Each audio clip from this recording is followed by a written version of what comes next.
Let's see if you can see my new neighbors moving in that brick house right next to the frame one. Might be able to see. Been working on the house all week. He's a policeman locally here. They buy up all the houses.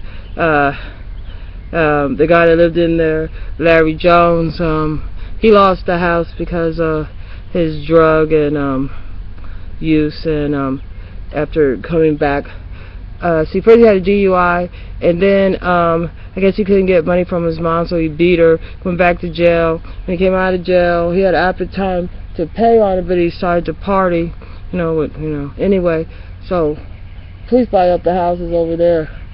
He's real paranoid. I got out of the car. Somebody drove me to the store. I got out of the car. The man about broke his neck trying to make sure that I see him looking at me. So, which only means it's going to cause problems around here, because usually when they gawk like that, because like he already made friends with Larry Jones, big ass thief around here, so we had a problem. I could tell, like, they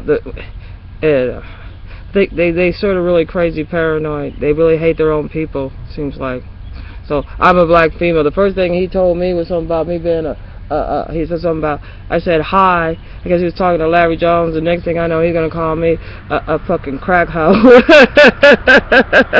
So that tells you a lot of type of women that he was brought up around. So, and the type of women that he's used to dealing with. He's an asshole. And he has his backlight, so I can't see the actual criminal back there, which I'm sure he's probably that Jacob boy. He got two brothers that are police, and and the rest of them a bunch of crackheads. So he's probably gonna make friends with him. They're not. So I don't know. We'll see how long he'll last. I can't imagine why you want to move to an area to where you got it labeled. It's very racist in Memphis. When they say it's racist, it is very racist here in Memphis. When you hear the stuff about is ignorance, it really is. It's not because it isn't, and it's their choices that they make.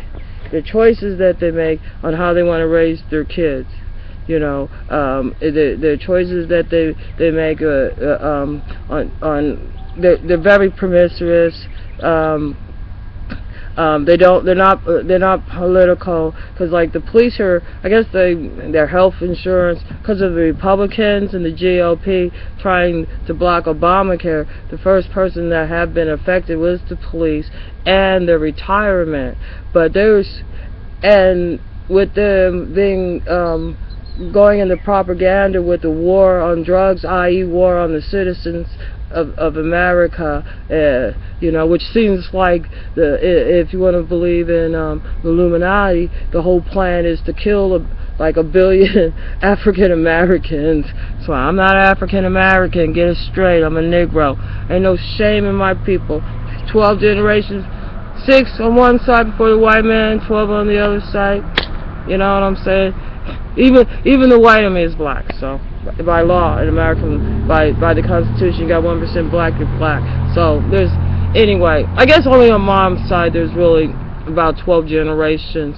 She's from Bahia, Mississippi, and I guess that side, we're here about 6 too. But even though it just depends, because Dad's family is from Russia, Russian German Jews. So first generation there.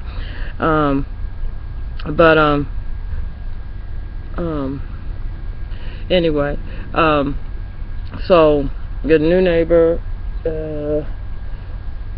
I already don't like the asshole, because I hope he ain't with his paranoid. He don't fuck with me tonight. Anyway. And you already had one place to sit there and the light.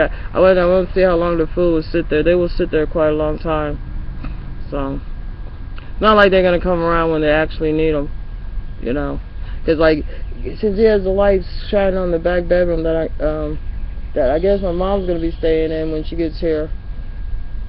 You can't talk to them either, because you can't have a conversation with somebody that hates their race, And it's just like when I came here and I got debriefed by that one psychiatrist with Social Security, and he said that you're not going to be able to make friends here because you're more political. I never saw myself as being political until I listened to them, and you know, everything really you have to is alludes to sex. That's the whole conversation, and then they're into like the propaganda where you know, with the speech, you know, they were worried about that. And instead of thinking like the reason why the son's pants are sagging, because figure, the police would never be able to catch them if the boys pull their pants up. So they buy that propaganda. They buy into all the propaganda that is causing this city financial and the education system to be devastated. The school system here, it's not pumping out anybody from Mitchell High that has done anything in the last 8 years that I started paying attention, the last 10 years rather, that has done anything but end up on the corner of Ford Road selling drugs, or on Brook Road at the titty bar, or in jail. They haven't pumped out any productive citizen, unless they go to Job Corps. If their parents go to Job Corps, or they go to private school, and so then you either have them as criminals, or they work. The other families working as jailers. There's no middle. There's no engineers. There's no architects. There's nobody going really to higher education unless they could get out of the city somehow. But if they're going to the public school has had so much money taken from it, diverted from the school to other city activities, to where they're now in the midst of still for the last 10 years trying to get the money funded back to the school. It's not going to happen.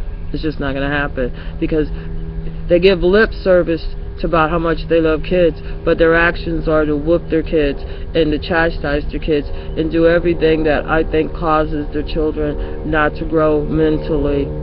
And the food that they eat is not helping their brain develop either. Anyway, I'm going in.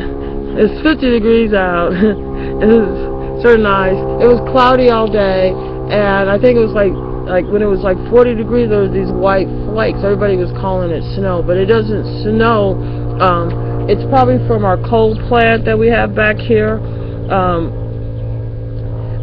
Because this is always predominantly black, and with Fuller State Park, where they found that it had been an Indian reservation there, so right all around there you have their coal plant, you got the sewer plant, you got the junction from the trains over here. You have FedEx flying over all the time to their airport, and then we have another airport over here. So this area it's really been devastated, and now because of the war on drugs, it's absolutely it's futile to think that there could be a recovery without some major change either in the education system or in the way people think. But as Einstein said, everything's changed since nuclear war, except for the way man thinks. So, you know, we'll see how long. I know he just probably moved in because the electric bill everybody had from having all those floodlights on was like $400 last month. So he probably couldn't afford to keep two places and not being able to rent this place out.